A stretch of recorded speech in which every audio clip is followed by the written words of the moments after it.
It's what he said. Also, how he made me feel. That broke me down. He said, "Dad,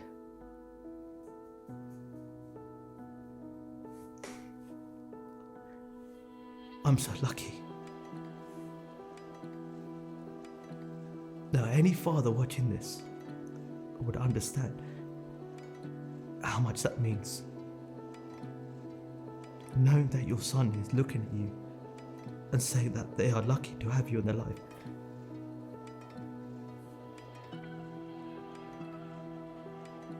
He gave me something where I never gave him.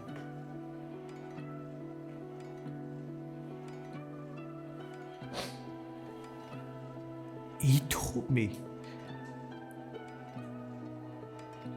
love in that moment, more than even when he was born.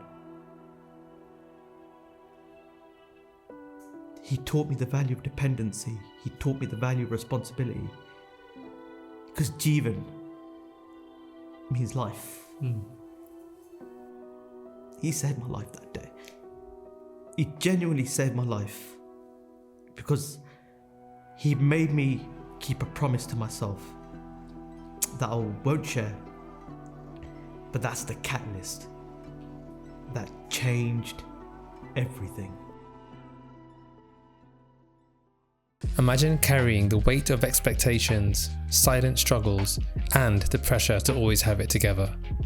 The Dad Project is a space for open, honest conversations about men's mental health. Raw, real, and long overdue. In Season 2, we go deeper, sharing powerful stories and fresh perspectives from those who've lived it and those who help others through it. Filmed at the Old Court in Windsor, this season is about breaking stigmas, redefining strength, and starting conversations that matter. I'm your host, Naroop Juti. Let's talk.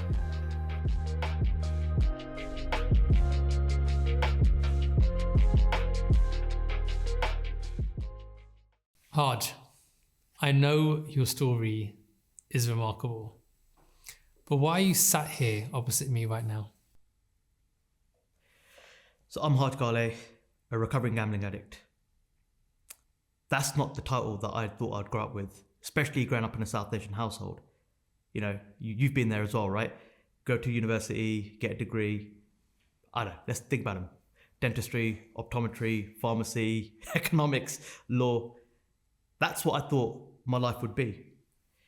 But what happens shortly after university was the whole thing that not only made me lose myself, but it changed the trajectory of my life into such a dark path that I couldn't find a way out. But through the graces of the universe and through this saying that I always tell myself, which is, in life it could feel like we're taking the wrong path only to find out that we're in the right direction. Sitting here at 40 years old, I found my direction. I'm in my purpose. I wake up every day to walk my purpose and serve those that are suffering in silence. Because I've been there. I've been sat in those shoes. And I can't face another person feeling how I was feeling. So let's take it back to your childhood. Because we know a lot of what we face as adults starts from when we're young. What was life like for you when you were a child? So it was a beautiful childhood in a sense where we had total reign of freedom. You know, I had 4 brothers, so it's 4 of us all together, sorry. And there's 2 older, 1 younger. And it was this, the whole makeup of where we weren't brothers, but we were more like friends. We treat each other like mates. We can go out, we can do this, we can play with our friends.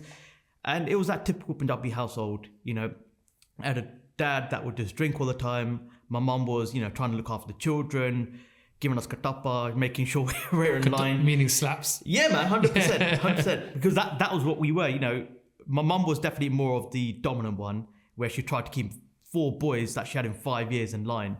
And my dad, if you ever see him or ever get the chance to meet him, he was this very timid, very shy, speaks so fast, but he had this lifestyle where it was laid back. And then my mum would be like, why are you laid back? And so you always have this almost like World War III household. But then the beauty of it was what we saw around it. The cousins coming over, meeting up, playing, having this fun, unadulterated, I would say, childhood. But then there was the elements where that 1% of darkness that reigned in from my alcoholic father. You said something there. You said a typical Punjabi household, an alcoholic dad. Yeah. Is that typical? Very much typical. So the thing here is there's a difference between Sikh and Punjabi, hence the reason why I use the word Punjabi. Because if you take us back to when we were going to parties or weddings or functions, what were the men doing? They were all sat on the tables, talking to each other, and they would never dance until they've had a glassy or they've had a drink or they're to the point where they're absolutely gone towards their paralytic. That's how I saw a lot of childhood parties growing up. That's how I've seen a lot of other people I've spoken to grow up in those households. So yeah, from a Punjabi culture, we have seen that typical Punjabi household where people that are watching this will go, actually, yeah, I recognize that because that was maybe my father or my mustard or my chacha or my taya or someone that they know is close to them, where drink was everywhere around them. I think every family within the Punjabi community probably has someone who suffers from alcohol abuse. Yeah. And I know when I used to go to weddings, and even now, and I see uncles, what we call men of that generation, drunk, I know how I feel looking at them now. And I remember how I used to feel when I was young looking at them. And my thoughts are still the same. What did you used to feel when you used to see your dad drunk? Not again. The amount of times I would see my dad, and it wasn't even just seeing him, it was knowing what that night was going to look like. I knew the journey, and anytime a function would come up, you almost had this deep sense of what is this night going to bring? To the point where he would typically drive us. Give you an example. So my dad drove to Wolverhampton to this wedding function, and he drove there, all good. Once he got there, I was there busy playing with my friends and my cousins, and that's how we were, right? Little Gutti Singh, running around, causing tamashe, causing chaos. But then you'd always see your dad, boom, boom, boom. As the night's going on, you see him start to have this phase where you could see his eyes, you could see his stammer, you could see him slurring, you could see him falling, then how he's dancing on the dance floor, to the point where I'm now seeing my mum, now I'm looking at her and seeing the anger, I'm looking at her going, she has now got to drive all the way back. And that was always the case. Dad would drive there, dad would get drunk, not just drunk, paralytic drunk. We were at a wedding once in East Ham, coming after Gurdwara, literally after the function of Gurdwara, my dad had gone missing. Me, my brothers, my mum and my daddy were looking for him for ages. We found him in the back of our car. And it was it was a scene, man. Like the fact that he'd been vomiting everywhere in the car. We had to go drive back from East London with my dad sprawled over us and lying on our lap, and then having a bag, and then the smell of puke, and then my mum shouting and screaming at him, and then us crying, and then trying to figure out what the hell's going on. That was a common occurrence. Why do you think he drank so much? Great question, and it's a question that I still don't have the answer to. Have you asked him? Recently. And what did he say? He doesn't know. Because that's what that generation knew. It's had to be silent. I even asked him recently. I said to him, Dad, there were times that I saw you when we were young, and I loved the dad I saw. The dad that would hug me, that would kiss me, there were very few moments I saw those and felt those. And I could forgive him for everything that he's put us through. And I did. I said, recently, being at 4 years old, I said to him, Dad, I apologize for what I've done. And I forgive you for what you've done. But all I know is that if you're not going to tell us what's been the catalyst, what made you to drink, why you caused such chaos in our life, then all I need you to know is that you can go to your deathbed knowing that at least one of your son forgives you with all his heart. And that will cherish him for everything that he's given us. Have your brothers forgiven him? It's not my prerogative to say what they've done or not done, because that's their life. And the truth is that growing up as brothers, we were never close. There's always this, like I said, this mate perspective, but whenever shit hit the fan, whenever there were problems, we never consoled or we never looked out for each other. We all went into our own cocoons. We all went into our self-isolation. We all went into this place of, right, I need to become this person to make me feel better. And for me, it was becoming the life and soul of the party. And how did your mum used to react? Seeing her husband like that. If you can imagine World War III in a house, that's what it was. That's what it felt like. The shouting, the abuse, the anger, the hatred, almost pity as well. Because you have to think about this, right? My mum worked nights in Asda's, where she would leave home half full. My dad would purposely come home about 5 o'clock because he knew that he didn't have to see his wife. Every time he walked through that door, he'd stunk of booze. But then come 7, half 7, 8 o'clock, that guy would be flipping pissed. He'd always have a couple of beers and always around the house, behind the sofa, behind the sink, behind the cabinets where the plates were or the glasses were always like these half or quart bottles of Famous Grouse. And you'd find them everywhere. And it just stunk. There were times where I caught him lying parallel between the kitchen and the living room.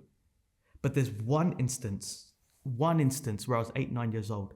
Me and my brothers were playing outside, or I was playing with some friends outside, and all I heard was like this big sort of thump or scream type thing. And me and my old brother were like, what the fuck's going on there? So we ran straight into the house, upstairs, because we knew that's where he was. Dude, we walked in, and my dad was lying on the edge of the bed, half falling off, vomit on the bed, vomit on the floor, everywhere. We had to get him undressed, put him in the bath, take his clothes off, take all the jais, all the duvets, change all those, clean the carpet, whilst cleaning him, put him back into bed, change him. And as I'm doing this, I'm thinking, what is fucking going on? Like, I'm 8, 9 years old here. You're the parent. You should be looking after us, not the other way around. And from that day, I had anger. I mean, even up to recently, I had anger for him, because that not only didn't taught me that I didn't have a dad, it taught me that I've got to now look after myself. Because the truth here was, every time I tried to get my mother's affection, she's in survival mode. She's got to look after 4 boys. She's got to make sure we're ready for school. She's got to make sure the bills are paid, that food's on the table, that she's providing, that she's looking after us. But as a boy, what do we want? We're not getting the respect, the love from dad. We're not getting the love from my mum. And if it is, it's filtered down. So who did you get love from?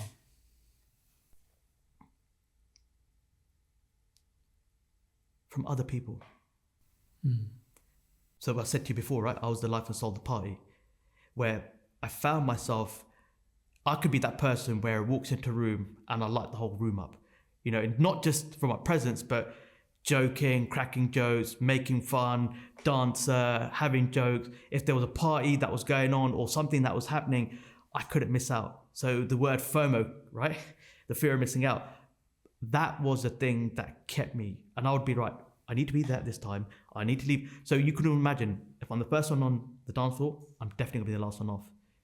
Because I had a point to prove, because if something happened that I didn't see or feel or experience, I'll be pissed. I'll be like, man, like, one, I noticed that, one, I feel that. And that's what validated me. That's what gave me what I think what I was missing. From what age was this? From young, from that moment.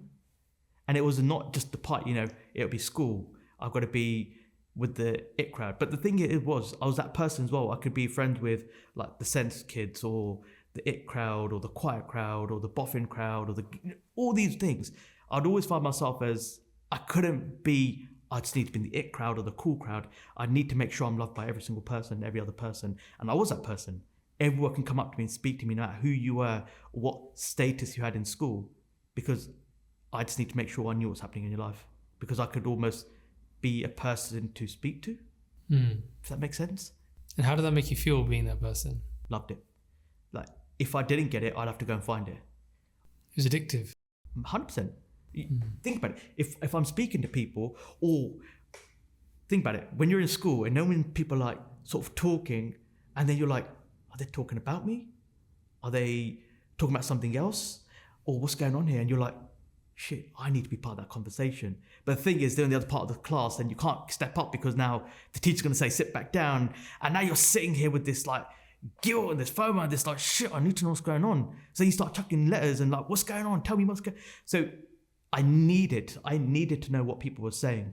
Because if I didn't, it filled a massive void, and I would start getting either really annoyed. Annoyed is a word I would say. I would get furious. Like, if you're not telling me what the fuck's going on, then I'm gonna fucking come after you. Almost like I'm gonna come at you and be fucking angry at you because we're friends. That's not what we do to each other. We tell each other everything. Wow. And that's how I felt.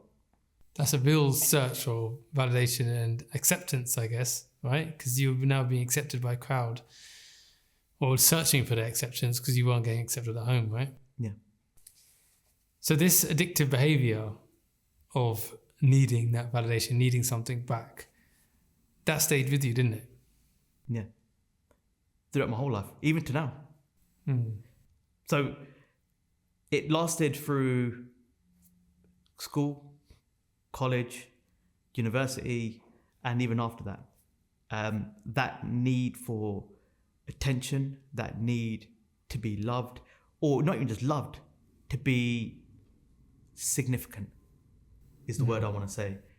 So no matter who you were, where you were, I didn't really care. As long as you like me, we're good. If you didn't like me, it needs to be a valid reason for why you don't like me.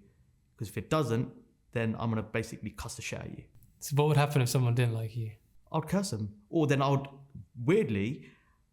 would make other people realize this is what they're doing. Not in a place of backstabbing them, but trying to make them transparent on who they are as a person. Interesting. And how do you feel looking back and thinking back of that version of yourself? How does that make you feel now? Stupid and shameful. Because what I've come to learn is that was a reflection of what I was missing.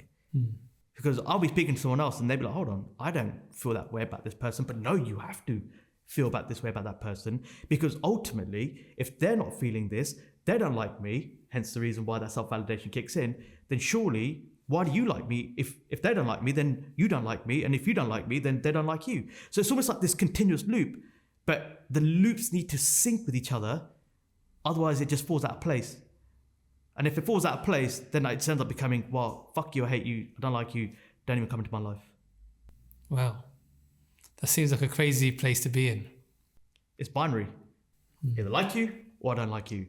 Fuck off or stay with me. What did that lead you to do, this behavior? Where did it take you? So first it started with the alcohol. Because being around those people, I started drinking quite a bit. Actually, I started drinking quite excessively in my sort of uni days. Uni. Because that's when, you sort of, remember I talked about that social acceptance, being Punjabi. I was in Wolverhampton at the time, drinking with a couple of friends, drinking snake bites, liter of Bacardis. That's even before we've gone out. Then you're drinking whilst you're out. Then you're coming back and you're like, okay, cool, we need to be drinking even though we're home. And the reason why I did that is because my place of dorms was the party place. Because everything came back to who? Me. No, you're not drinking it there, you come back to mine. Or we're ordering food, no, we get it back to mine. Because I need to make sure I know what's going on at all times. Right? How did you used to feel when you were alone? I can imagine from how you're describing yourself, being by yourself would probably be like torture. Not having people around, not having attention, not feeling validated, not feeling included. Being by yourself probably was the most painful place to be. Is that correct? Yeah. And I would always end up catching myself sleeping a lot more that time because I didn't enjoy my own company. I didn't enjoy the person that I was for myself. When the noise is down, there are things that I do to drain it out. Sleep a lot or watch movies. But even then, the movies that I watched back then were almost like Braveheart, for an example. One of my favorite movies of all time. Why? Because there's a lot of sadness in it. And I always focus on that sad element of loss or guilt or something that's been taken away from you. And those are the movies I would say I was more attracted to back then. Anything that was like action, fair enough, it ticked the box.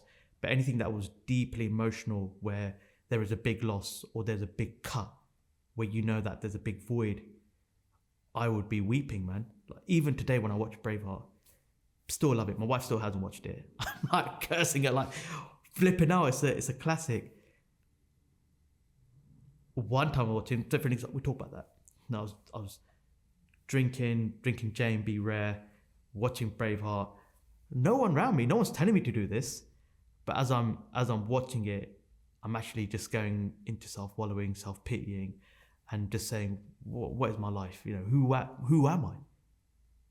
Did anybody used to talk to you about mental health then? Did you know what mental health was? No, because mental health back then was just get a shot down and just go out.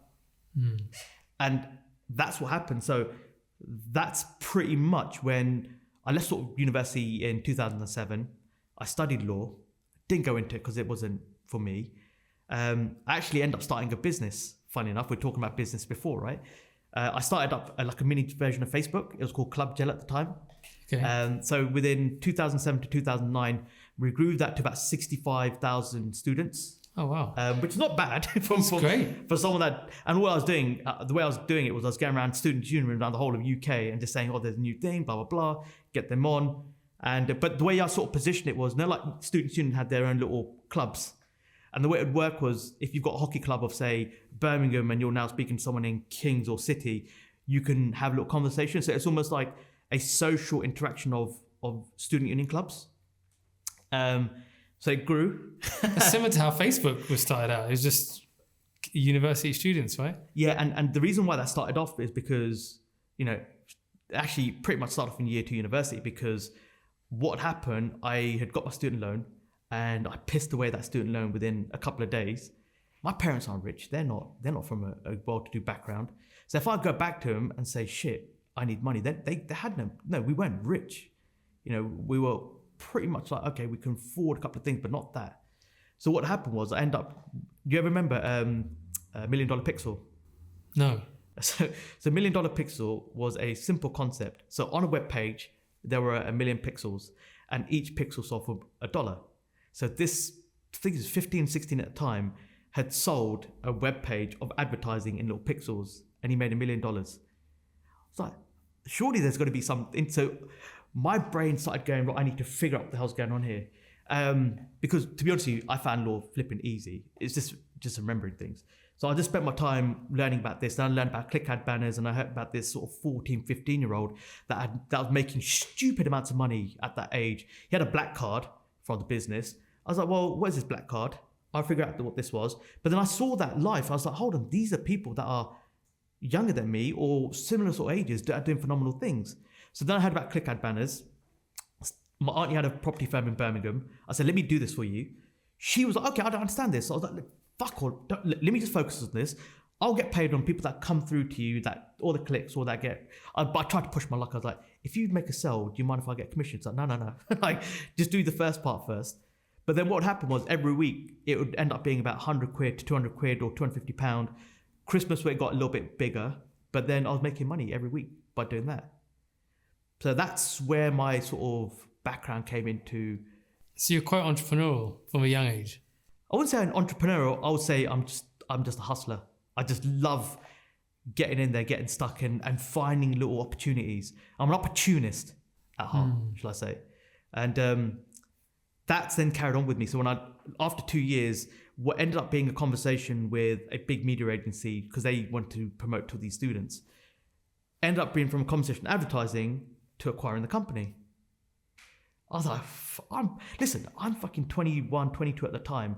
My version of making it in life was getting a good degree, tick box, law, getting a good job. Well, I've just smashed that apart. If I'm earning 30, 40K a year, get an Audi, buy a house, get married, I'm made it in life. That's what I grew up to believe. Maybe not just from my parents, but maybe from that South Asian culture and society, right? So for me, I've now got more money than I ever could think of, but I didn't make as much money as my investors because they're the ones that pretty much, the auntie that helped me with the property or the property and the click ad banner, she's the one that invested into this. So she made crazy money. I made a little bit of money. And it was actually a friend of mine. So my friends worked in KFC. I still stuck around with my uni friends because I felt like the baller now. So I was like, right, cool. We're going out. We're going here. So at this time now I'm in Birmingham. I remember this one night we went out in Birmingham. We went to, Rococo. I'm not sure if you remember Rococo on Broad Street. We went out and I remember we were fucking partying, living up life. I've got money in my bank account. I'm just living life right now. My friend said to me, listen, man, let's carry on, man. Harj, you're a party person. I was like, yeah, fucking let's go, man. Let's carry on. He goes, let's go to a casino. I was like, why? He goes, I'll go back to my place. He goes, nah, let's carry on. They give you free drinks, man. They give you free food. I don't know if they still do that, but at that time they did. And I remember going to the casino and it was on Broad Street. So we walked up. But have you ever set foot in a casino? Yeah. Right. So when you go in, there's that reception part, right? And they always ask you for your ID. Are you a member? And if you're not, you have to sign up. So I did that whole member sign up, get my ID. But you never can see inside, right? There's always those double doors. So I'm like trying to peer in, see what's going on. They've got these little things. So as I've now opened the door, man, I remember this feeling of like, what have I walked into? I can hear the croupiers, I can see the lights, I can hear the sounds of people laughing, joking, the cards flickering, the roulette machine, the slots. Even now, me saying it, I'm Cheshire Cat and I'm smiling because it's taking me back into this place because what it reminded me of was I'm in James Bond world. Yeah. I'm like in this place where I've only associated casinos with the made-to-do and the rich lifestyle. But I'm thinking, it can't be that fucking good because half the people in here are fucking like champs. But I didn't see it like that. I saw it as like, right now we've gone down, I'm walking through. And you always have this like little swagger. You almost bop like, I'm in this cool place, man. Check me out. And I remember my friends, they bolted straight to the blackjack table. Now they've got their money out, playing out. And I'm watching them, my drinks come, my ham sandwich is here. So I'm just, you said free drink, free booze, man. I'm lapping it up. And my friend sort of said, Harj, man, why don't you join us? Don't know the gun lesson. Just take some money out, put it on the table, we'll show you. I took my 20 quid out, gave it to the croupier. They come back with these little chips.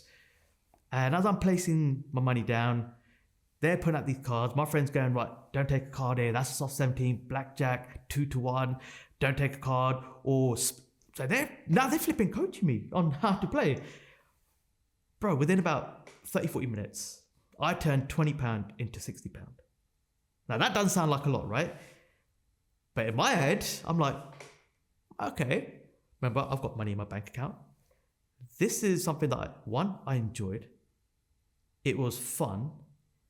Yeah, I made money, but very easily and quickly. All right, I like this. I like it. But then that carried on. We'd go every other week. Then it becoming every week. So this sort of lucky streak, my lucky streak lasted not just one session or couple, it lasted like a month or 2 months. I'm now like loving life, but in this 1 or 2 months, it went up being every other week to now every week. Then I sort of caught myself going every day. But at this time now I'm sort of saying, do I tell my friends? Do I not tell my friends? But even though I'm going every day, I would tell my friends that I'm either there or I'm not there. I knew what I was doing wasn't right, but the reason why that was is because I started losing money and I started catching myself trying to chase some of that money back. But then as I'm catching myself going every day, so it first started on blackjack, then it was 3-card poker, then it was baccarat, then it was roulette. Okay, now I'm losing, not just putting in £20, now I'm putting in £100. Now I'm putting in a couple £100. Then now it goes on a few more months. Now that same friend that I went with introduced me to the bookmakers. Now it's no longer about just a casino. When he's now doing accumulators and football bets. Bullshit, I never really liked that sort of stuff. I just wanted clean wins. So I started looking at the horses and the dogs. Now the horses, when I started betting them, was just like, I like the colour, I like the name, or, my friends would say, oh, that person ran Ascot or this person ran this one. They're quite good. Then I started winning money, losing money. So it was like an up and down relationship. At 22, I was like, right, I've now found the casinos. I've now found the bookmakers.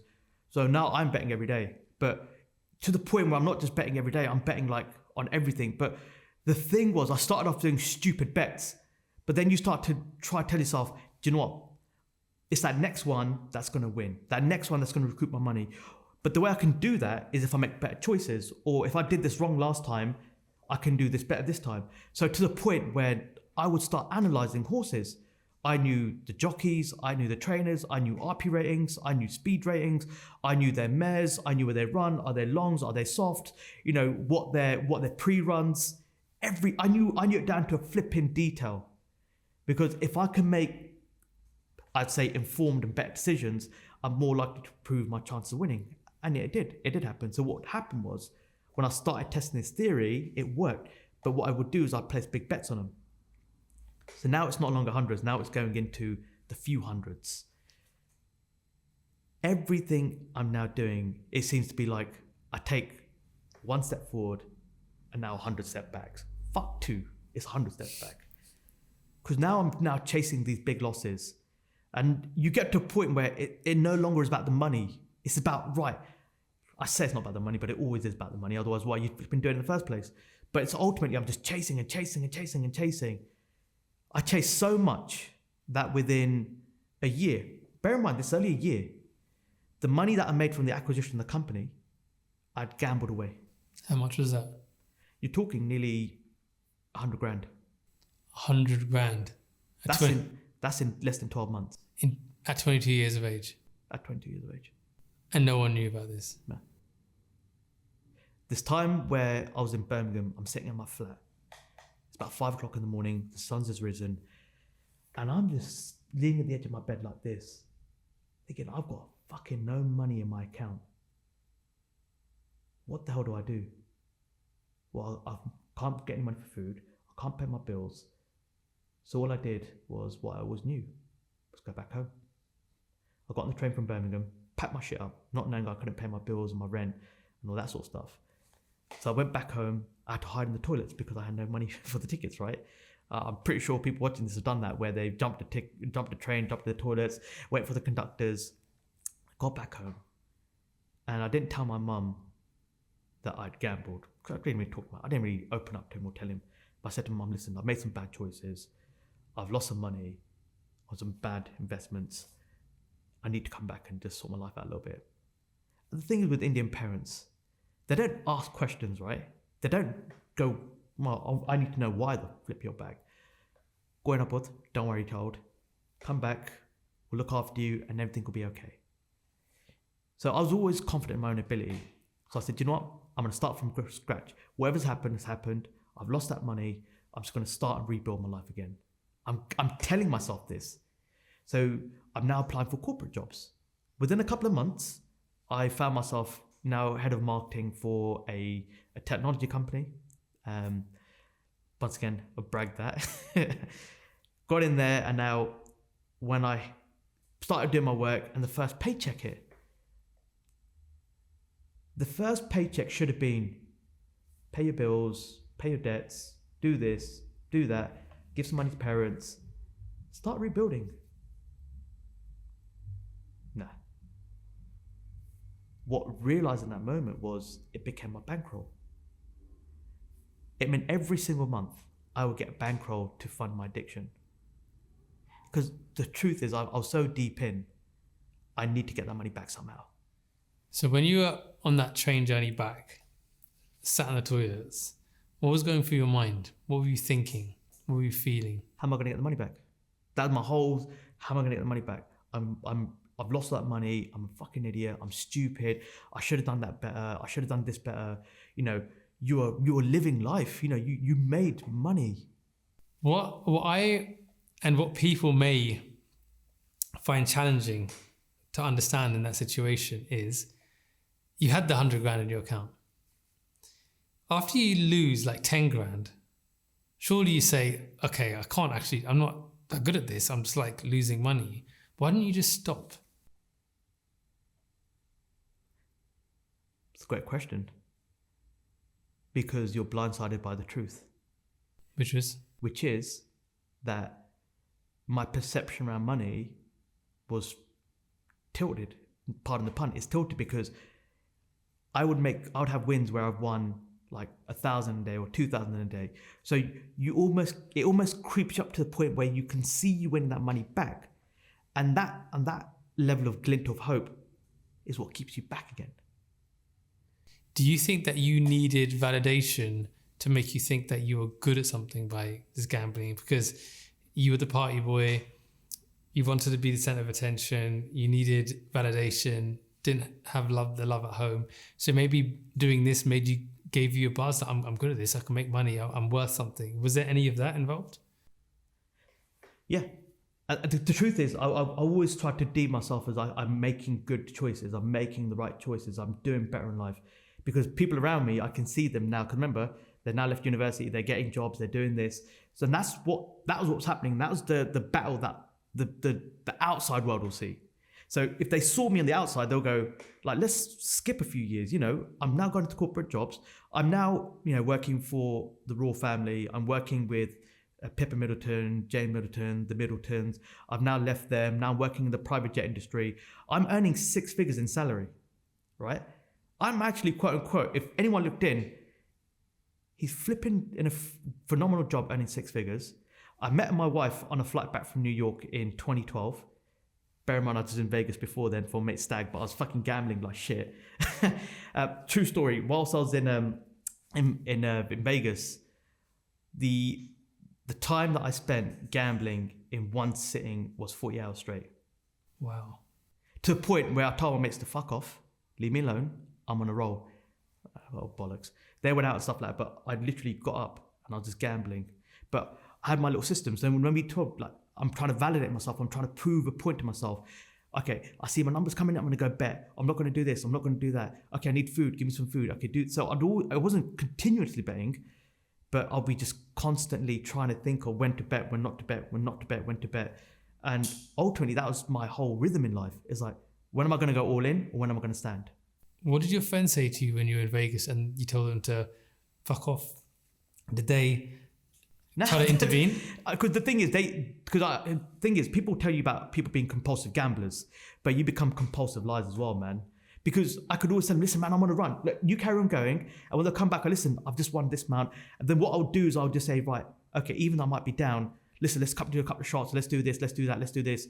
Because ultimately, when I say continuous, I'd be like, right, I'm in the club, but then we would go to the nightclub in the actual casino, but they'd also have tables in the casino, in the clubs as well. So I'm betting, whilst my mates are like partying in the booth, I'm like, fuck your booth, this is my booth. This is where my fun and action's at. Wow. So when I mean it consumes your every element of thinking, that's what it's like. To the point where even in my corporate life, there are times where I'd wake up, I'd be gambling on the way to work, auto spins, and while I'm driving, I'd get into work, I'll be booking myself into meeting rooms, I'm gambling there. If I'm up, depending, I'm gonna go get lunch, or I'm just gonna stay behind, or actually we're gonna go out for after work drinks. Am I up? Am I down? If I'm up, I'm gonna fucking lord it out. We're gonna be buying drinks all night. If I'm down, wife, I'm gonna work late because I've got a big project on, I need to stay behind, but I'm gambling. By the time I do come home, my wife's made food. I'm now just going, do you know what? I need to do this. Anyone that was a fly on the wall in my house would have thought I had IBS. That's how much time I spent on the toilets. It's true, man. Like, surely he must be thinking, what the fuck's wrong with you? But then even to the point where I knew she'd go to bed at 10 o'clock. I knew I had to wait like half an hour, 40 minutes, because then that's by the time she's fallen asleep. I'd go up, and as I'm sort of waiting, now I'm sleeping next to her, phone's to the side, but I'm now gambling next to her while she's sleeping. I mean, it was consuming every element of my day, man. And your wife didn't know about this at all? Not at the beginning. But then I think her gut intuition was there. To the point where debt letters, bailiff letters, why are we cancelling on our friends again? You keep working late. Hold on, we're not booking holidays like we used to. We're not even going out to eat like we used to. So these are little things. And then the thing like, say, drugs or alcohol, right? When someone is drunk or someone's intoxicated, you can see like them in that element. Alcohol is not like, gambling is not like that. Gambling is a pure emotional roller coaster, and it's something that most people can resonate with. For an example, if you're pissed off at work, or pissed off in a marriage, or life is kicking you in the ass, wherever it is, you get pissed off, right?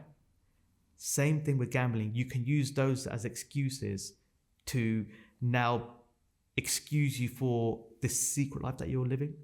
And that's what it felt like. So was it the amount of money that you won that was important, or just the win? Because if it was money that you're trying to make, you're already earning 6 figures. So you were making money in life. So was it more just about the win than actually saying, oh, I've actually won 1,000? Or was it just, I've actually won?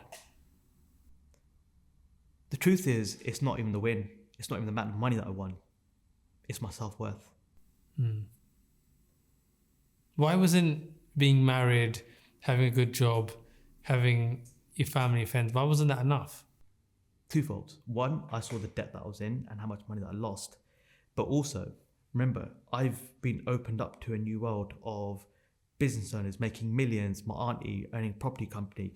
Like, if you ever walked into a house, it was like a drug lord's house, like Italian furniture, Versace prints, two flipping kitchens, like one where she cooks in and one is a showpiece. Like that's, and then the friends held around and going to.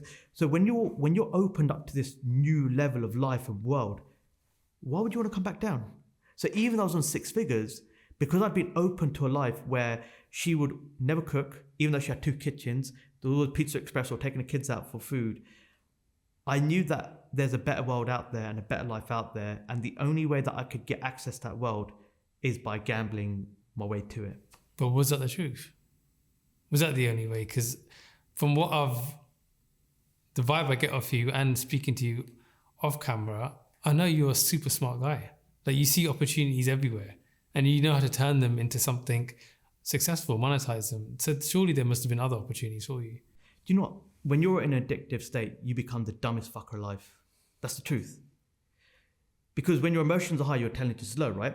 So even though that you know that's the lifestyle that you want, but because your emotions are peaked with anxiety, stresses, depression, like no one talks about the eating disorders, the sleeping disorders, your whole literal energies and the whole ethereal shift. Whilst you can see it, your behaviors and your habits that are trying to achieve it are vibrating at a level 10, not a level 100. Okay, so give me a description of what a typical day would have been like for you when you were at your peak, gambling, married. I want to know, what would you do when you woke up? How much did you eat? How much did you gamble? How much did you work? How much did you communicate with other people? Talk me through it. I want to know, like, a day in the life of Harj then. So the day in life would vary depending on where it was in that day or month. For an example, if it's payday, people wake up, 6, half 6, maybe 7 to get ready for work. I knew the money would hit my account at 4, half 4 in the morning. So I purposely set my alarm at that time. And I knew once it hit my account, boom, I've got my bankroll, I'll gamble. So by the time someone has even woken up to get ready for work, I've gambled away a month's worth of wages. What would you gamble on? Oh, so now it's no longer the casinos, it's no longer the bookmakers, it was Vegas in your pocket. So it'll be the virtuals. So I'm now betting on virtuals because that's the only thing that could remember, I'm now betting on 2-3 different things at one time. So if I was up, brilliant. If I'm down, now I've got £100 in I had to keep £100 because Tesco's, if you go there, remember you got the self-filling, you put £1 in, you can fill up the rest of it. But that will then keep my petrol for the month. And then I could live off, little things. I mean, my diet, it didn't really need much. Packet of crisps, even bread in itself, didn't really need much. Because I was at home at the time as well, my mum would cook for me. So I was sorted from that perspective, but I didn't really care about that. So if I was up, then I'd write, cool. Now say if I'm earning, say, I've cleared 3,500 in my bank account or 4,500 in my bank account. If I'm up, I'm like, cool. So one point I'd gambled and had £9,000 in my gambling account.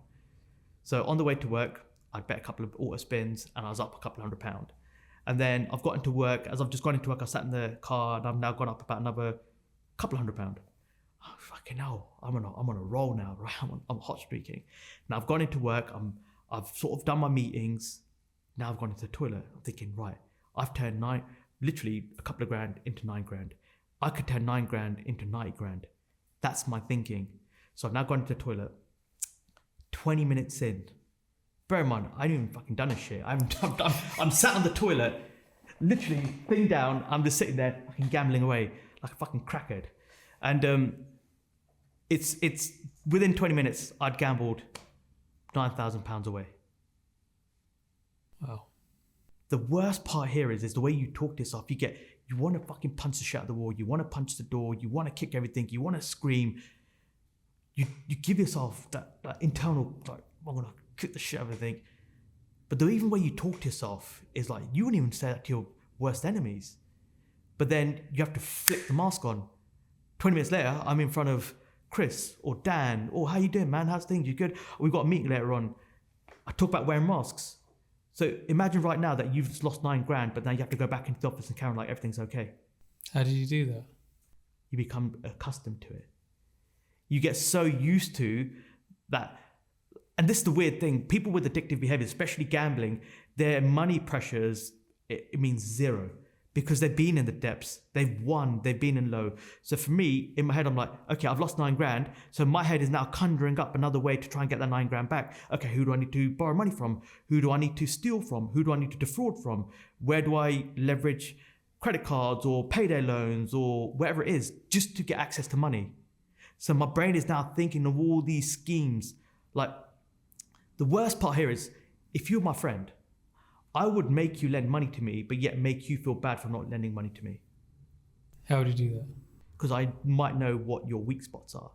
Is it your girlfriend? Is it your parents? Is it a specific thing that you don't like about yourself? Give me an example. Do it to me. So I might turn around and say, listen, man, I'm so fucked right now. I'm in a situation where me and my wife are going through some really hardship problems. Bro, you know what I'm talking about. Like, we need to just pay a couple of bills off. And if I pay these couple of bills off, it's really going to put my relationship at a little bit of a stalemate. You know, I just want to make sure my wife is good. I'm only asking for 500, man. Listen, you've been there. You know what it's like. Would you be able to just like at least help a brother out? Look, I promise you, man, when it comes payday, when it comes down to my situations, you know I'm on a good job. I got you, man. Listen, when we've been together, all I'm asking for is just that 500 so I can save my marriage. Would you be able to help me, bro? I'm just get my wallet, man. So you see how I knew what your circumstances were. So I'm remember compulsive liars and manipulators. I know how to leverage what you're doing. But the worst part here is that I know that if I took the money off you, I have no intention to pay you back. Wow.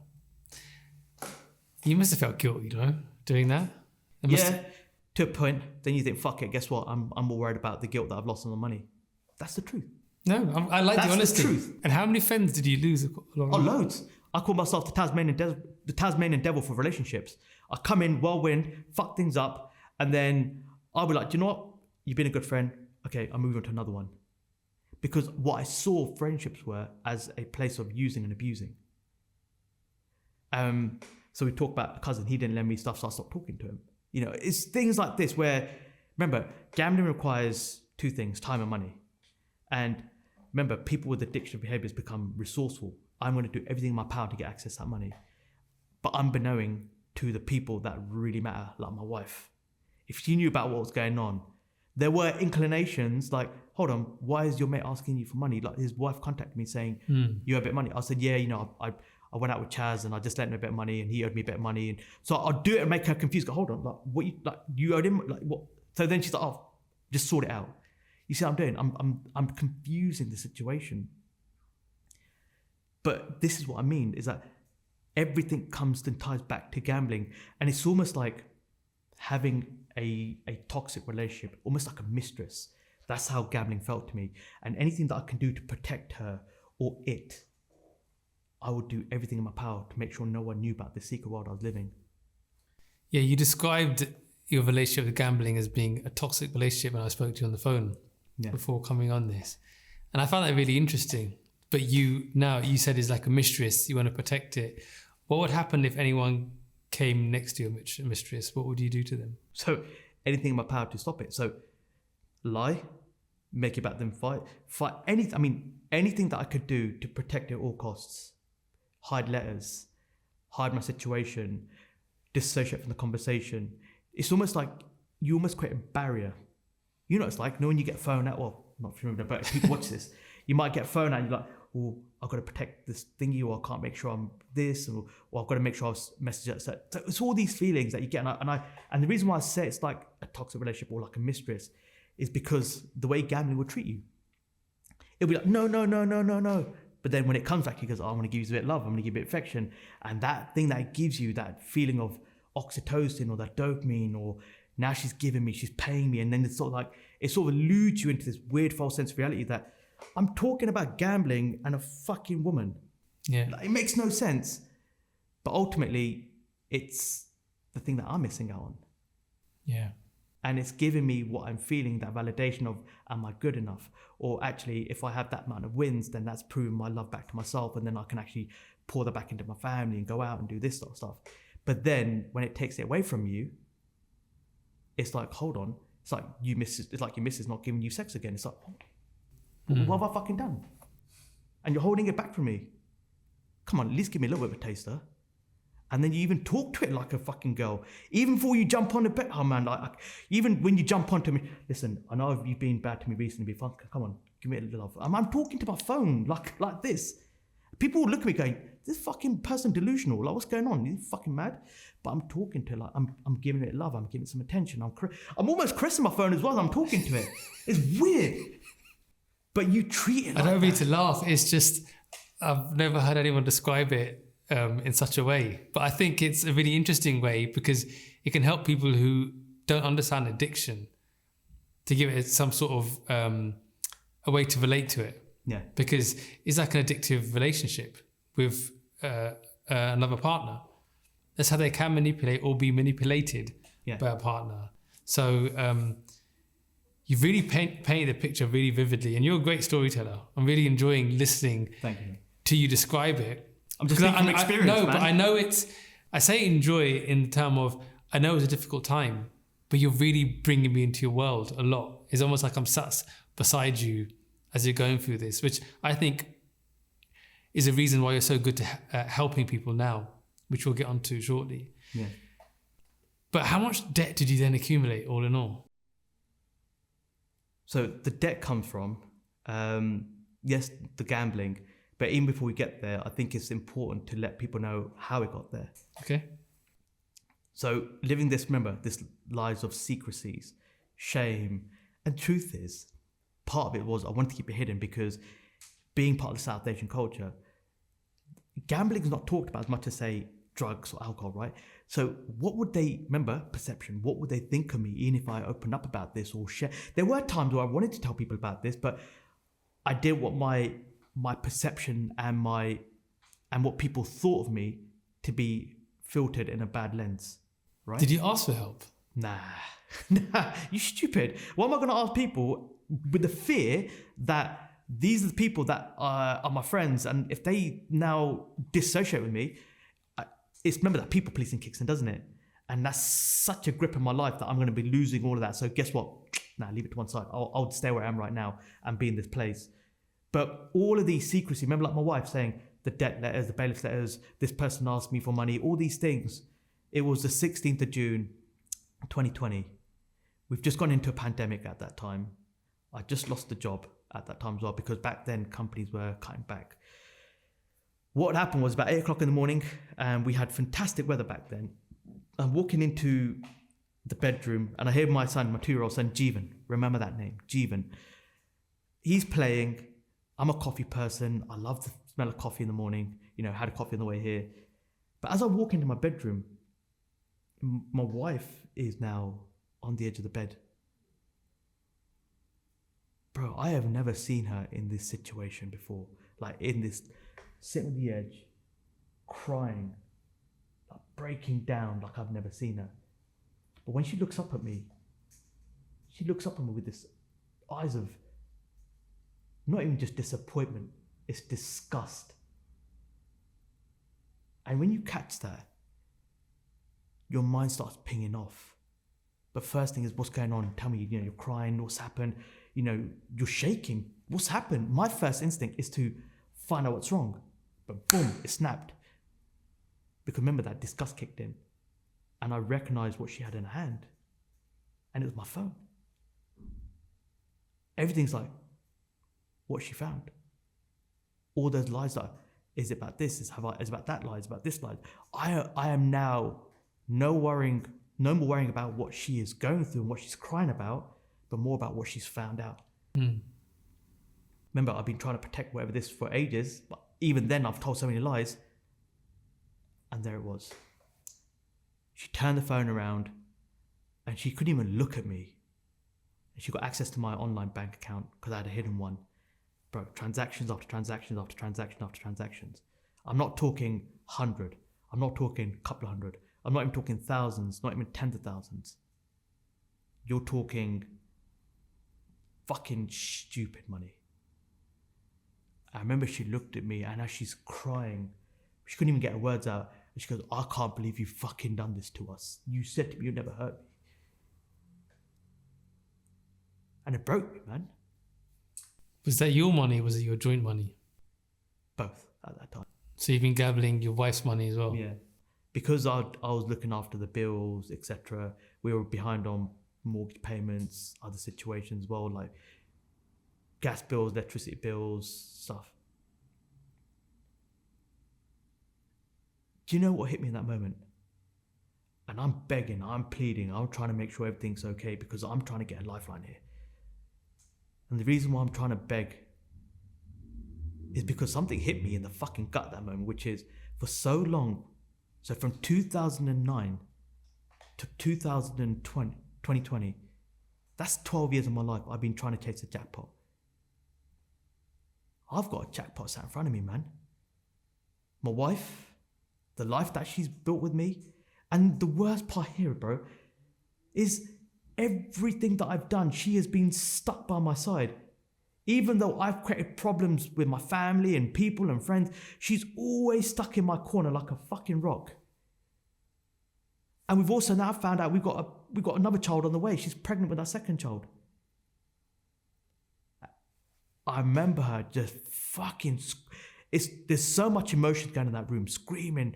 But bear in mind, as she's screaming, as she's crying, as she's shouting, my father-in-law walks in because we were isolating because of the pandemic. We were isolating with my father-in-law. And she just got her dad and ran downstairs with him. And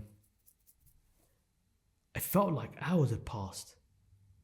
And I'm sitting on the bed, but I'm not even dressed. I'm still there in my fucking dolia, my towel. And everything is just running through my mind. Everything is just looping through, not about the gambling, but about the bad choices I made in life.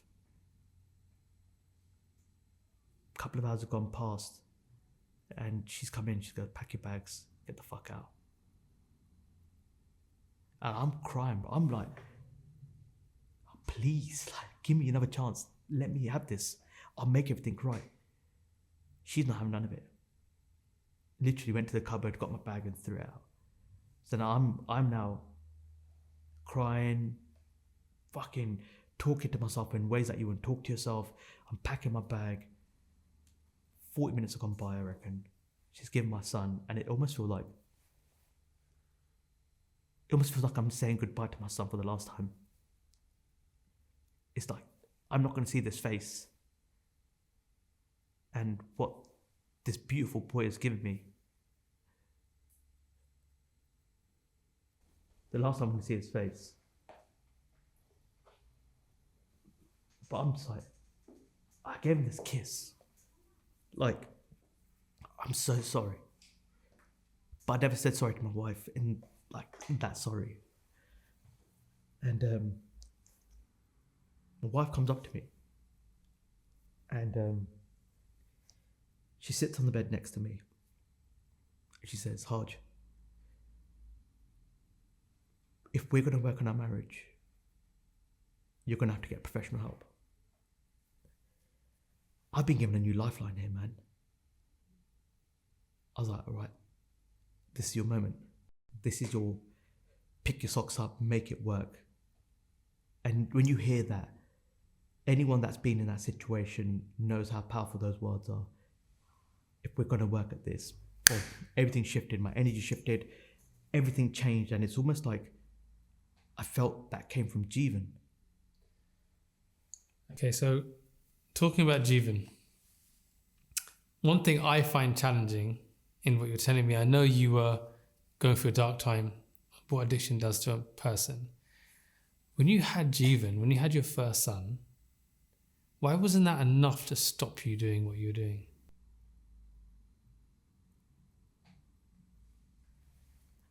You always want a better life for your child, right? And if I'm being honest, the only way that I could see to build that better life for my child was through gambling. But you could see that it was ruining your life. No, you don't see it. What don't you see? You don't see the ruins. You don't see the turmoil it's causing in life. You are blinkered. When I mean blinkered, now that the horses fucking got their blinkers on, they can't see anything around them. That's how you are in your addictive state. It doesn't matter, like, whatever's going on in your world. You are just solely focused on where you are and that win line. And that win line is hitting that jackpot. That's all that matters. So whenever you're doing this, I'm seeing my son. Yes, from that momentary perspective, I'm now a dad. I'm loving this feeling. I'm in that moment. But the only way that I can rebuild this life and have this thing where I can give everything to my family is by hitting that jackpot. And you missed it. Oh, I missed it. But the truth was I had it. And that's why no matter what happens, no matter what I was doing, you are still blinkered. Anyone that has an addictive would understand that they have crackhead confidence. Meaning that no matter what happens, they have this crazy, stupid self-belief that they will do whatever they will need to do to make sure that they will get the outcome. Whether that's a hit, whether that's a drink, whether that's a steak, whether it may be, they will always do anything in their power to go and do it. Because they know on the other side of it, there's that rush or that win that they're going to get. So when your wife said to you, you'll get professional help, that was the point where everything changed? Nearly. Because I think didn't. you're missing something I wanted you to touch on, which is when you tried to take your life. No, that's not even then. Okay. My ego nearly stopped me from getting help. Because guess what? As a man, I'm like, listen, yes, you give me another life and you'll give me another opportunity. But in my head, I'm like, do you know what? My ego is telling me you can do it, man. You can do it. You can do it. You don't need anyone else to help you. I had to, at this point, somehow drown that noise out a little bit. But then who do I ask? Let's be honest, who do I ask? Do I ask my parents? Do I ask my brothers? Do I ask my friends? Well, no, because the shame and guilt kicks in. Do you know what it is, right? When I open up to my wife about everything, I hadn't been gambling just a little bit. I've been gambling for 12 years. The fact that I put us, and going to answer the question before, how much debt did I put us in? It was £250,000 debt. That's how much money I put us in. £250,000. Now, I don't care who you are watching this or where you are in life. £250,000 is a big pill to swallow for any single person. So for me to be in a position where I put us in this, now I'm going to try and get us out. Because, in the Bible, it says, you may have heard this, if you speak your truth, it should set you free, right? But no one equips you for the guilt. Yeah, I felt great. I felt relieved that I now have opened up and my wife knows about it. Man, the guilt though. The guilt is the heaviest thing that you wear. And the truth is the guilt was the things I've been carrying with me for the past 12 years. It's only now that I've been harnessed it and now been made aware of it. And it's holding me down like a bitch. When I had to go and get professional help, I couldn't go to my parents. I couldn't go to my family. Do you know where I went?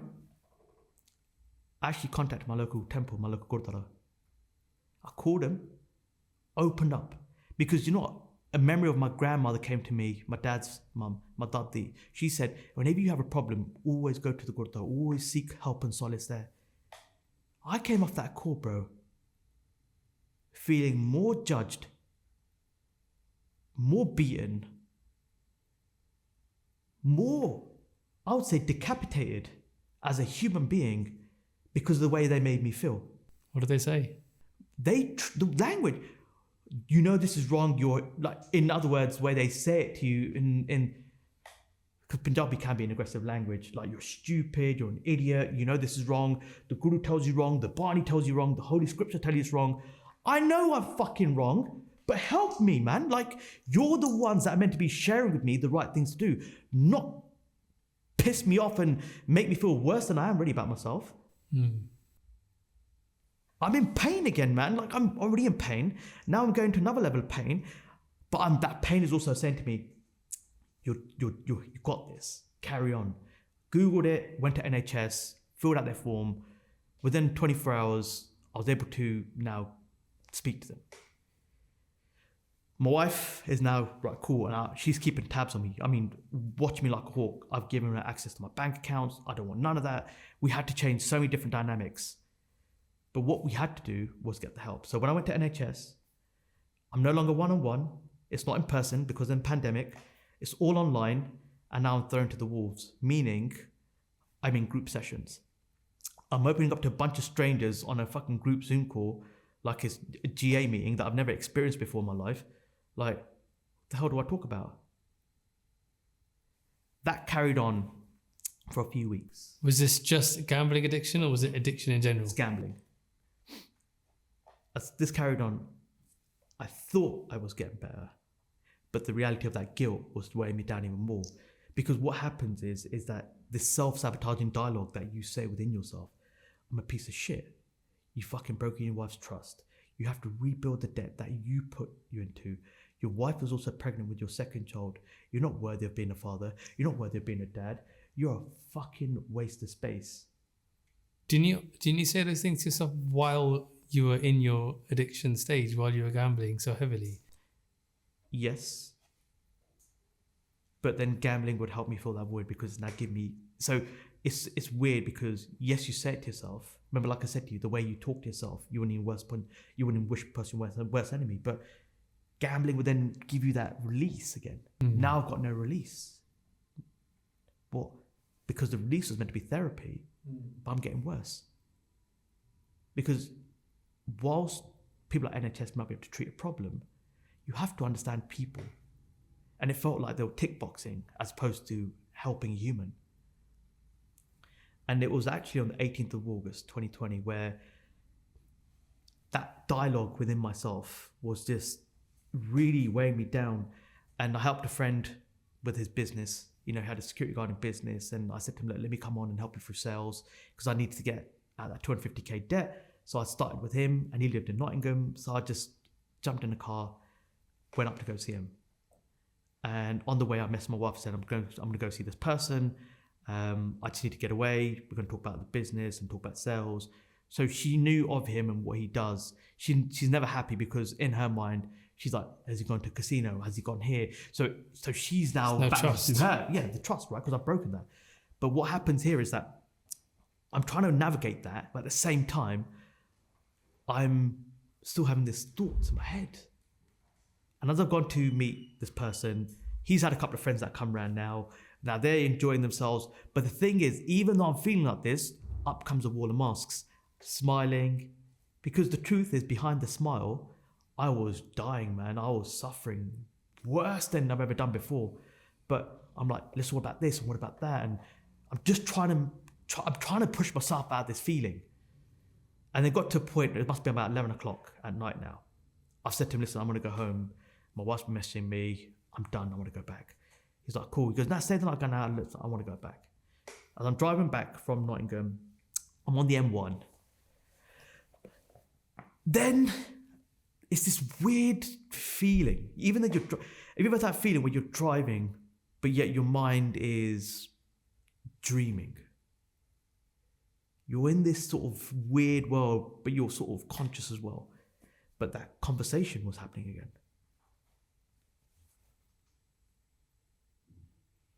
I saw what it took to come out of that debt, that gambling addiction. The 250k debt, what I'd done to my wife, the broken trust, the feeling of shit, not feeling worthy of having children, not even worthy of having a life because I feel like a piece of shit. And I knew that if it came out and it came out to the open world, fuck what I thought people would think of me. Yes, it hit me. But what would they say about my parents? What would they say about my in-laws?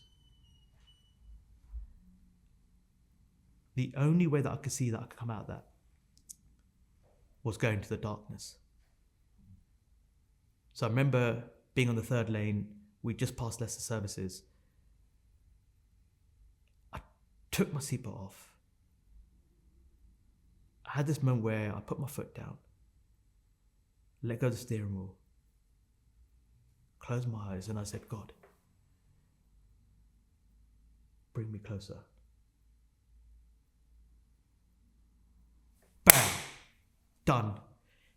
Straight into Central Reserve. But I've blacked out. Then there's this moment of, am I dead? Am I alive? If I'm dead, thank God. If I'm alive, fucking what the hell? The truth is, I want to get out of this world. I didn't want to be here. Imagine looking at yourself in the mirror every single day and not liking what you see, what you hear, and what you feel about yourself. That you want that to be destroyed. But God had other plans. Because within an instant, boom, I remember smelling the smoke. I remember I had a BMW, it was a 3 Series, grey. I'd not bought it, and actually wasn't mine, my father-in-law's. And I took his car, and I just thought to myself, shit, I had the BMW pack, and I can hear muffled people talking to me. I'm like, who the fuck is talking? Is this my conscious?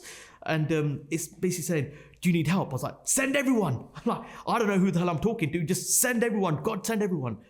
And I remember, shit, as I'm coming to my conscious, I'm now thinking, oh, fuck, what have I done? I'm trying to start the car, trying to basically flee from the scene, not realizing the car is fucked. I mean, it's absolutely teetotaled. I'm thinking, shit. And I'm trying to get out the car, trying to start the car. And this car's not going anywhere. Nowhere. And as I'm getting to my conscious, I'm thinking, shit, I've got to come out. And I'm trying to open the door, couldn't open the door. So I fucking banged the door a couple of times, hurt my shoulder. As I've half fallen out, I've just vomited everywhere. The adrenaline kicked in. I managed to crawl out, saw the car. I was no wonder the fucking car didn't start. It's like, it's fucked. It's fucked. I mean, absolutely smashed. But then I was like, is there any other cars? Anyone else involved? No, just me. Oh, thank God, okay. Were you over the limit? I had not a drink. And normally I would have a drink, especially if I'm with this person. Not an ounce, not even a touch. And I remember thinking, thank God. Okay, thank God, no one else is involved. And what felt like minutes, a recovery truck arrived, the paramedics arrived, this lady came up. I remember, I can't remember her name, but she was a beautiful lady. No, bit older. She goes, where's the driver? I'm like, here. She's like, look at the car, looking at me, looking at the car, what the fuck? She goes, Harj, Mr. Garley, if you don't believe in a higher power, God, spirituality, whatever you want to fucking call it, start believing, because I've been in situations before where it's less than this and people have not had their breath. Well, thank you very much. Thank you for letting me know. Because I'm still in shock. That must have changed everything for you, It gave me a wake-up call, for sure, but it's not the right time. And I remember trying to call my wife as well. Because remember, now it's about 12 o'clock. She's in bed. I told her I'm in an accident. I didn't tell her it was a suicide attempt because she was pregnant with her second child. People don't know this. Before Jeevan was born, we had a couple of miscarriages before that. And I didn't want that extra layer of stress, especially with the gambling and everything else, and this to happen, that it could mean that our unborn child does not be born. What had happened is I walked out of that without any broken bones, just a few scratches. So yes, I counted my lucky stars. But what happened 2 days after was where everything changed.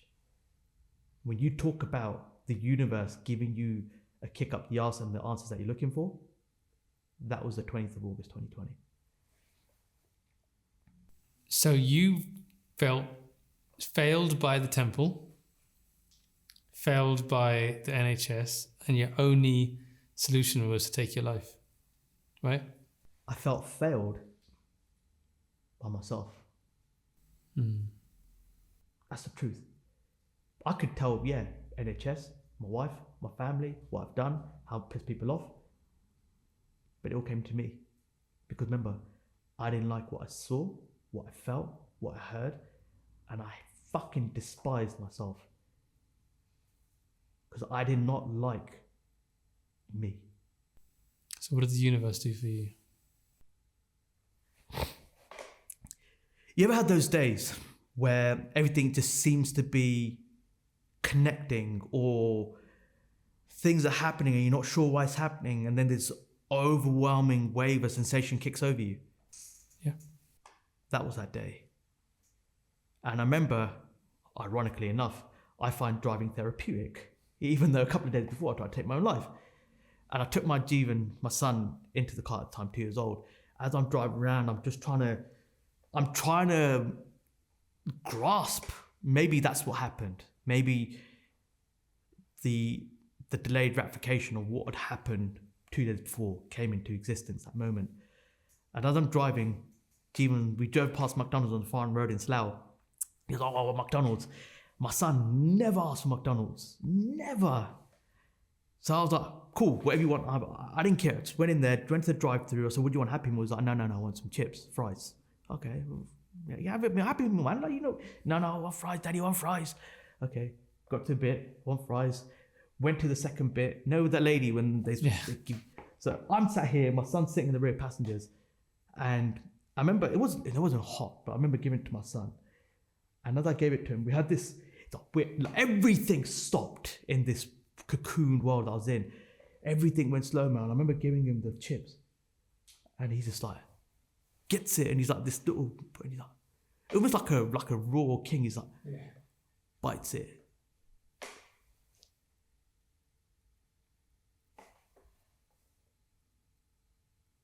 It's what he said.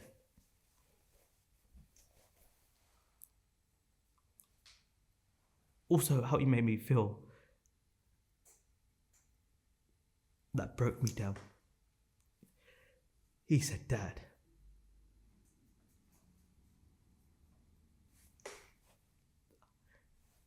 I'm so lucky. Now, any father watching this would understand how much that means. Knowing that your son is looking at you and saying that they are lucky to have you in their life.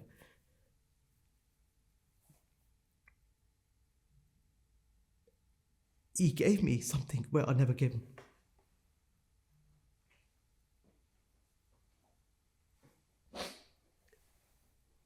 He taught me love in that moment, more than even when he was born. He taught me the value of dependency. He taught me the value of responsibility. And as I'm bawling like I am right now in the drive-thru, the ladies look at me going, what is going on? Like, and my son look at me like, why are you crying? Because Jeevan means life. He saved my life that day. He genuinely saved my life because he made me keep a promise to myself that I won't share. But that's the catalyst that changed everything. He gave you self-worth, didn't he? He gave me more than self-worth. He gave me a reason to live. He gave me a reason to be better, to do better, to strive, to be the dad that I knew that I was always has been, and with the next one on the way as well, that I want to be a dad, but not just a dad that's there financially supporting you. I want to be a dad and a husband and a partner where when they say dad or hubby, that I'm present. Not half present, not thinking about to be there, but I'm fully there. Where that moment where the world stops, that's where I need to be. So what did you have to do? What were your actions? Simple. beat the addiction by getting the right help. Because what will happen is you'll start asking the right questions, but you might get the wrong answers. But you're asking the right questions. Explain. What do you mean by that? So if I ask my parents for help, I'm asking the right question, but they're the wrong people to help. It's the wrong people. I'm asking NHS the right question, but they felt like the wrong people to help. Maybe I can ask this person, this other person the right question, which is, can you help me? And the answer I got was not the right one until I got the right answers from GamCare. Okay. A lot of men do that, but after 1 or 2 attempts, just stop. What would you say to that man to encourage him to keep on going until he finds the right people? Because what you say is 100% right. It's men either find it very difficult to ask for help, or people are not trained to how to listen to people who need help, right? They're 2 very different things as well. Yeah. What encouragement would you give, or what advice would you give to a man who is seeking help, but is never getting the right person to listen to them? Guess what? Men are like fucking big babies. Let's be honest with you here, right? Now, if they understood how a child works, they just need to tap into that same energy, right? So it's not the fact that as a man, when you get older, that they stopped asking the questions, they've just stopped verbalizing the question. Because they're always thinking it, right? Because remember, there's a difference between what we say internally, what we say with ourselves, and what we verbally say outwardly. So just by saying, I need help, you don't get the answer. I need help, I don't get the answer. So you stopped asking help verbally, but then you start saying, I need help, but I'm not going to speak to anyone. I need help, but I'm not going to speak to anyone. But what does a child do? I want this. I want this. You can't have it. I want this. You can't have it. I want this. I can't have it. I want this. I can't have it. You can't have it. Oh shit, I've just reversed it. But guess what a child does? They become relentless in what they want because they have a sole focus on getting the thing that they want. Even when you say no, even when you've exhausted all options, guess what they do? Next day, daddy, can I get it? So if we can still apply the same logic that children have, which is conversations cost nothing, but they can cost you everything. Just verbalize it as much as you verbalize it internally and watch you get the answers.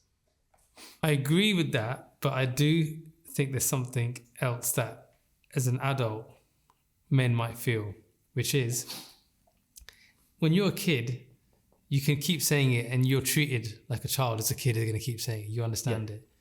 When you're an adult who keeps saying it, people can say, dude, you're just being so annoying. Just stop. Like, this person doesn't stop. People can start distancing themselves from you, right? You can start feeling alienated. You can feel misunderstood. A child doesn't feel all those things in the same way a grown man would, right? And even though I agree with you that you have a focus and you need to ask and keep asking for that help, but you also get the other side where people is the judgment. Yeah. Oh my God, no one else is asking for help. Am I the only, why, what? Is it just me? So clearly I'm the one who's the weirdo because no one else is asking for help. So I'll just keep banging on about it. And my brother stopped calling me back. My mum's telling me to man up. Yeah.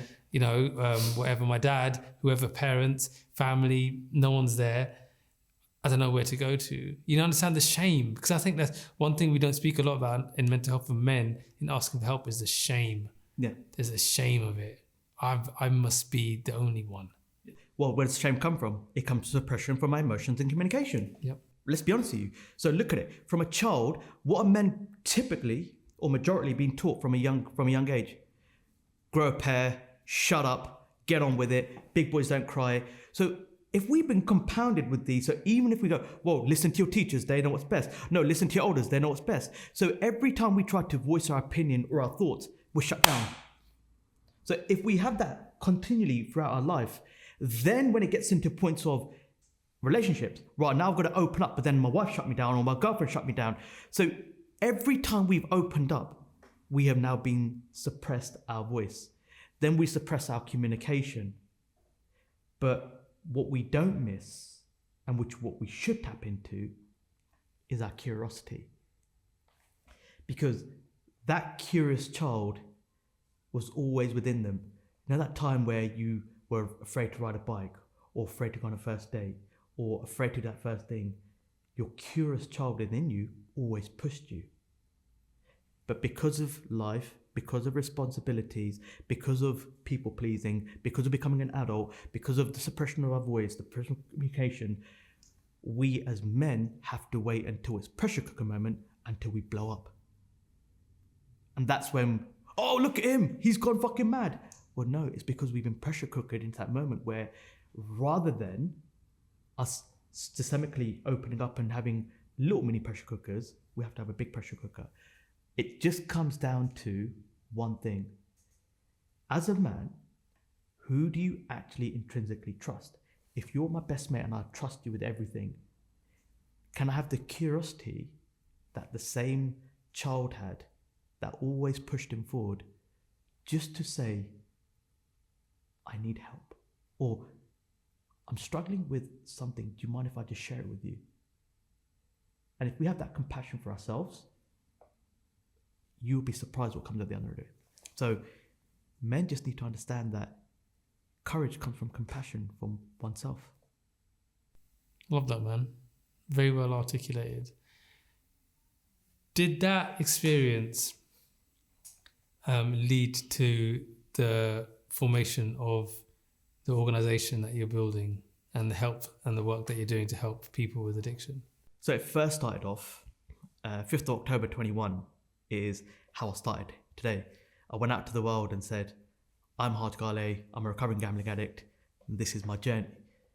Why? Because I'd done a lot of self-work on myself up until that point. I'd understood that I can't be the only one. No one is isolated. And going back to what we're saying about men and South Asian cultures and things like sharm, shame, izzat, honor, these are things that are hypocrisized, especially within South Asian communities, especially when we talk about, well, hold on, we would rather you suffer in shame and silence as opposed to destroying our social status. So fuck you and your feelings, you die with them as opposed to helping them. When I saw that, and I saw that from a almost a peripheral perspective of what I saw was happening in the community, and I started opening up about my journey, about my recovery, about what I've been able to do, how it affected me. Because the truth is, gambling doesn't affect one's finances, relationships, careers, health, both physical, mental, finances, yes. But the truth is, the finances means nothing compared to everything else. So what I wanted to do is be open, honest, and transparent, where I know people from our community would either teeter on the edges, but like in this conversation, if I can be raw, if I can take you into the depths of where I was going through, and you can see a part of me in you, and you feel the courage to say, do you know what? I feel like he might be able to understand me and what I'm going through, and I have a little bit of courage to ask him for a bit of guidance and help. Then I'm doing this thing called Seva. So I've been gifted Seva, and that gift came from the 18th of August 2020. Remember when I tried to attempt my own life? What I believe in my own spiritual being and my connection to God is that I was given hukum, Which is? purpose. So whenever someone says, I'm one of the very fortunate ones where I get to have a purpose, I know what my purpose in life is. And it's very, very simple. To help those that are suffering in silence, just like I was once. And that's helping them through talking to them, guiding them, supporting them, but making them feel like they are me within their own voice. So with last year actually, within the past couple of years, within the last couple of months, I have reached millions of people through my messages online and through my TikTok, my Instagram, LinkedIn, through stage talks. I've been on global stages. Phenomenal. Great. I love it. But the real impact is nearly helping 100 people start their journey to recovery.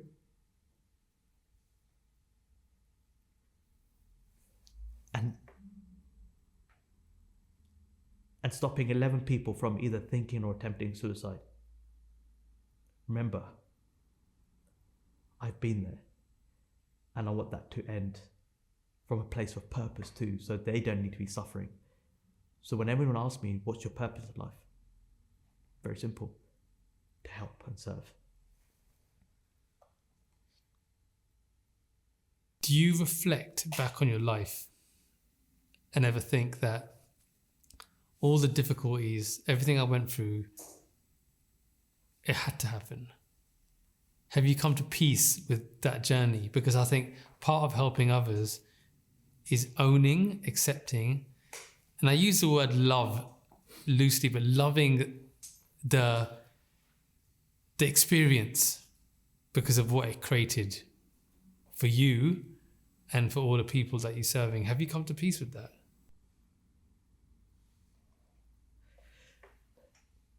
I've come to a place higher than that. I've come to divinity. What does that mean? Which is breathing the word and the air of spiritual divinity. Because if you breathe that, peace, love, connection, sense of belonging, seva, family, relationships, legacy, security, whatever you want to feel in life comes from there. It doesn't mean you have to be religious to be spiritual or serve God, because I'm not religious. People say, are you practicing Sikhi? No. I have a connection with God. I have a connection with my spirituality. And because of that, it goes back to what I said before. In life, it could take a certain moment where you feel like you've taken the wrong direction, only to find out you're on the right path. And that path becomes evident. This is why, more than me, Harj Care was formed. Because if I can help people through awareness and early intervention and prevention by educating people on how does addiction hurt, cause pain, how can you actually get the right support through culturally informed and trauma-aligned treatment. This is why Harj Care is going to be more focused on the South Asians, where it's going to be having English, Punjabi, Hindi, Gujarati, Urdu and Arabic speakers. Because if I can break down that barrier for people to get help, then I can serve humanity and my divinity at a much higher place. Why the name Harj Care? For those that don't understand Punjabi. So Harj, in our language, whenever we have to embark on something or do something, whether it's something wrong or something that's going to push us out of our comfort zone, we always had this saying from our parents and elders or people around us, which is Soch ke kar or Soch ke karo or Soch ke kare kar, which means think before you do, or think, be mindful. Ultimately, when we're in an addictive state, before we do something, I want people to go Soch ke. Think before you do something. Think before you're about to take that action. And if Harj Care come to the front of their amygdala and their frontal cortex, and they can start going, I know there's a place out there for me. I'm helping people be a bit more mindful about their surroundings, about what can happen if they go down the right path, but also the wrong path. What do you want to achieve? I know you said you want to help people. Share the vision 5 years down the line. Where is Harj Care? What are you doing? What's the company doing? The company is very simple. The charity is very simple. And whether it's a year, 5 years, a decade, or even after my lifetime here, it's breaking stigmas and rebuilding lives. That's it. Since having met you, I'm obviously connected with you on social media. Yeah. And we are spreading a message. We're both storytellers. We're both trying to help people. And I've seen how active you are on socials, and it's lovely to see.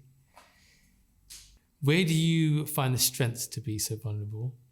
And do you think vulnerability is a strength? And why aren't more men? What a loaded question.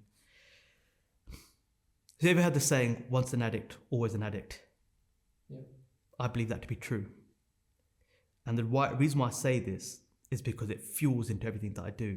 See, when I was addicted to gambling, I was addicted to a negative outcome. But when I went out there and took that brave step to share a story, share a part of me, and it's always hard to begin with. Hard now, easy later. I've always said this.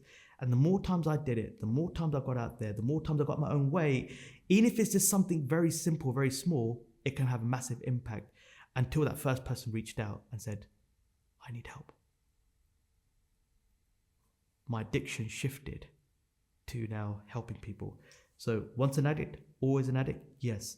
In my purpose, I'm addicted to now helping people. So it really comes down to, if you are afraid, if you are brave, it's also a telltale sign to tell you that if you're feeling it, it knows that you can do better by being better. And the only way you do better is by consistency of small habitual actions. Little things compound over big things over time. Don't try and climb Mount Everest in one go. It will never happen. I know what you want to do with people. And I don't think this podcast episode is an episode where someone can watch and walk away with 20 action steps. Because I think that's way too much for someone who's facing addiction to take in, right? I think they need proper help. They need to probably watch your content, which is much more aligned with addiction. What I would like them to be able to do is watch this and listen to your story and have that spark, that moment of actually maybe I should make a change. You know, I love what Harj is doing. And it's too great a question to say, what should someone who's facing addiction do to try to stop it? Is you can't, not in one answer, not in one conversation.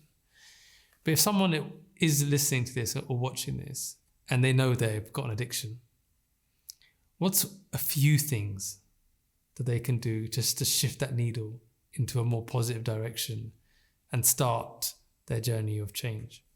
What if addiction isn't your issue? What if? Because addiction comes from a place of pain. Typically from a place of validation, significance, and love. You've heard it through this journey. But park that to one side, because that's something that you're going to need to go on a self-recovery and self-reflection and therapy and journeys to figure that out. However, your emotions are going to be high right now, so the intelligence is low. So let me give you some logical things to do. That's going to at least take away some of that confusion and fog in front of you. So the first thing you want to do is what you've already done. Acknowledge that there is a problem in your life, whatever gambling or whatever addiction it may be or whatever problem it may be, that you are willing to accept that you have an issue. Contact your banks. When it comes to gambling, contact your banks and let them know that you are struggling with addiction, i.e. or struggling with gambling right now, so to put a restriction on any gambling related transactions. Put GamBan. It's a free software for UK residents on all their devices. Registered for GamStop. These are all free, by the way, because GamStop will also help you look at, are you doing it online? Is it in person? Is it bingos? Is it AGCs?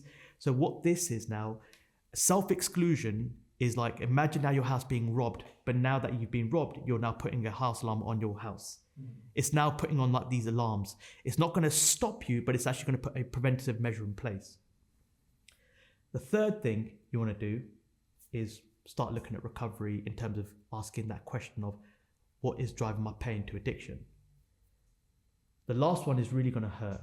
Before I get there, the fifth one is, what does the perfect life look like? If you had to park the addiction to one side and you could live your perfect life, what would that look like? Because that will drive your vision. The last one that really hurts people when I say it is, you're going to have to surrender your finances. Give it to someone you trust. Like me, I gave it to my wife.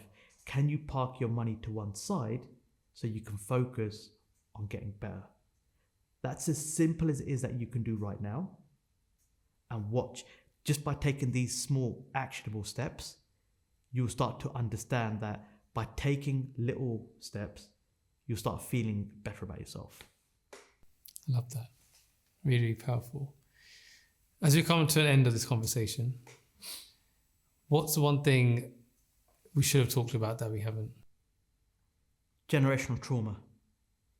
It's something that's talked about, but not given actual context of what the fuck does that even mean, right? So I think especially men, even more so from the South Asian community, we've got to stop telling them to shut up and start getting them to speak up. Because I'm done with the idea of suffering and shame is going to hold your shadam and izzat, your honor and shame, in a place of secrecies, and it's going to protect your family. It's only going to protect your pain. And your pain, no matter how much you mask it, how much you try to run away from it, is going to be passed on. So rather than healing with your pain, you're not dealing with that. That pain is ultimately going to be suppressed. And where does that suppression go to? Your children. There is no way on this lifetime am I going to allow my children, my sons, my daughters, to inherit any of the pain that I inherited from my parents. So when we talk about generational trauma, fuck your materialistic things, fuck your houses, fuck your Rolexes, your cars, your money, and bullshit that you think is deemed generational wealth. Generational wealth comes from what we teach to our children, not what we leave to them. It's what we leave within them. That's the biggest difference. So get your head out your ass and ask yourself, what do I need to be teaching the next generation of love, empathy, compassion, kindness? How do I get them to nurture a more fulfilled being? How do I get to heal my pain first before I can truly give an abundance of what I call playing field love to those that are going to grow up with the people around me? So coming here, I want to talk about that because I see it in this generation, that they're still mirroring our parents' generation, that they mirrored their generations of parents and their parents and grandparents. But the simplest way to break that is start healing it.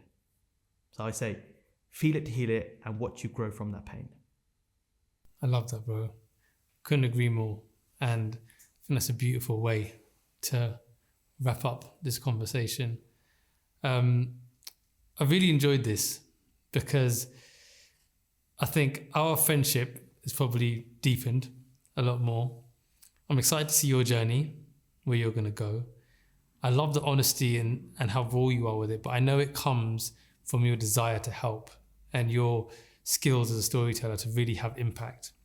And I think you're going to do phenomenal things, man. I'm proud of you for owning it, for sharing it, and for your desire and purpose is to help. It's a big task. It's a big task. But I think you've got the strength and the shoulders to carry that weight and to achieve your goals, man. So I give you all my love and respect, brother, honestly, for what you're achieving and what you're already doing and what you're going to do, man. So thank you so much for your time, bro. And I really appreciate you coming on. Appreciate it, bro. Thank you, brother.